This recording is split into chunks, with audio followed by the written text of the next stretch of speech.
The fans are bouncing, the beer is flying, and status quo star Francis Rossi is doing what he has done for more than 50 years, rocking out. Bounding across the stage like a man half his age, he, and the crowd, clearly have just one thought: I like it, I like it, I really like it. But despite his buoyant performance, the rocker says he is super conscious of every one of his 73 years. "It's a shame I'm so old," he tells the Mirror in his dressing room before Monday's sold-out gig in the Dutch city of Tilburg. The band are playing really well, and all enjoying each other's company. "I wonder how far the band can grow, but then I remember, I'm 73.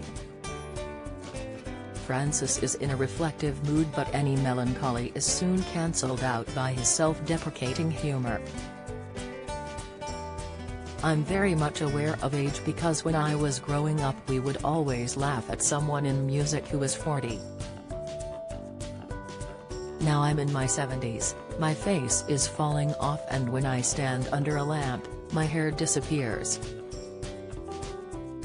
Looking lean and with more hair than me, which he is quick to point out with a cackle, Francis is doing himself a disservice.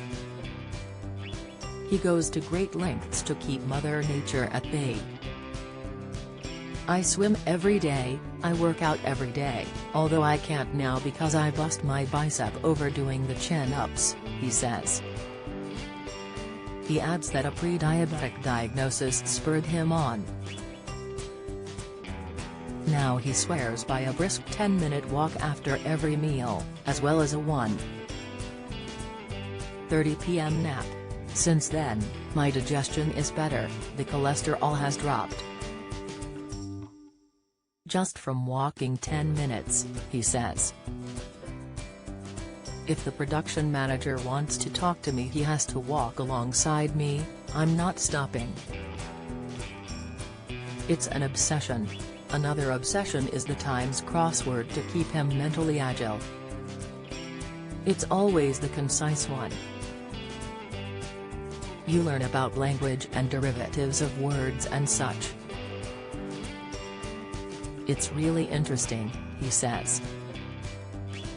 For a man whose nasal septum fell out because of a raging cocaine habit, his love of puzzles, as well as smoothies and vitamin injections, is something of a change of pace. After the death of bandmate Rick Parfitt in 2016, and original bassist Alan Lancaster last year, it's no wonder Francis thinks about his own mortality. He says, "Death? Yeah. I've had pneumonia 3 times, and the last one was 2017. Fug.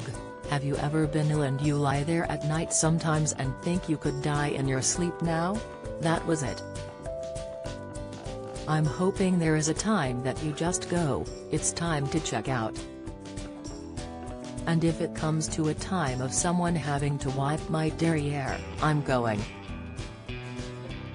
Born in 1949 in southeast London, his family ran the Rossi's ice cream business. Francis had to choose between driving the van or sticking with music. He formed the Scorpions with pal Alan in 1962 while they were at school. Amid some name changes and the arrival of drummer John Coughlin, they were joined in 1967 by guitarist and singer Rick and hit on the name The Status Quo.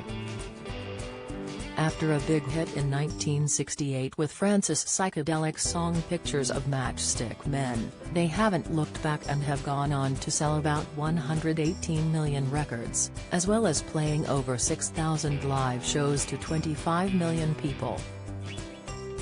But such extraordinary success came at a price.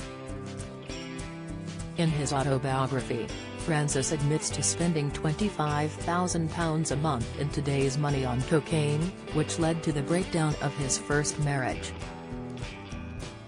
Rick died from sepsis aged 68 after a life of unbridled excess. Francis, who has 8 children and lives in Surrey with second wife Eileen after beating his addictions, describes how Rick was the best ever friend when I was a kid, but the two men drifted apart in later years. But even now, Francis still feels Rick's presence. I dreamed of him last night. I was supposed to be doing a vocal for a soundtrack on a movie. He said, "I think you should let me sing this." Well, that was Rick all over. Let me. Lead singer Francis was adamant Quo would not disband after Rick's death. The naysayers said they can't do it without Rick. Blah, blah, blah, he says. And they may be right for all I know. But it just makes you dig in. Unlike today's pop stars who are often scared of their own shadow, Francis is not only captivating company but refreshingly honest. Sometimes, a bit too much. At least 3 times during our chat, he stops mid-sentence to say I'd better not print it or he'll get in trouble, often with family members, or fellow musicians. But, boy, does he deliver when he gets going. Take the row-over musicians such as Robbie Williams playing in Qatar during the World Cup, despite the country's human rights record. Francis says, it's their laws, whether I agree with them is another matter.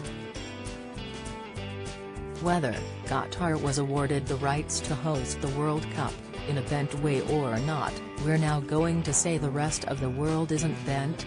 Including our own country and our own government? Robbie went and did that because they put a lot of zeros in front of him. It's very, very hard to not do it. He remembers a similar backlash in the 1980s over Quo performing at Sun City in South Africa during the apartheid era. They were all being effing hypocritical. We went there just after Queen and Tina Turner. We were ostracized. And don't get Francis started on the state of the industry today, not least the concern from streaming services, and the impact of Brexit on touring budgets. If they were shagging us in the 60s, they're definitely shagging us now, he says. The Brexit thing means there's certain things we can't get budget-wise for the tours, for the buses, for the crews, for the trucks. We're getting shagged over everywhere. But, I still want to do it. After the show, I joined Quo members, bassist John Rhino Edwards, drummer Leon Cave and guitarist Richie Malone in the pub just yards from the venue. They are instantly mobbed by fans, old and young, who ask for selfies and bombard them with free drinks. There is a strict midnight curfew and at 11:50 p.m., their time is up and they dutifully head back to the tour bus, where they rejoin Francis, for an overnight dash to another European city. Down the years, the bus has sometimes been known to leave stragglers behind. Francis knows that rockin' all over the world, who can blame him? The Quoing In, the Best of the Naughties album is out now. The band tour the UK from November 25 to December 3.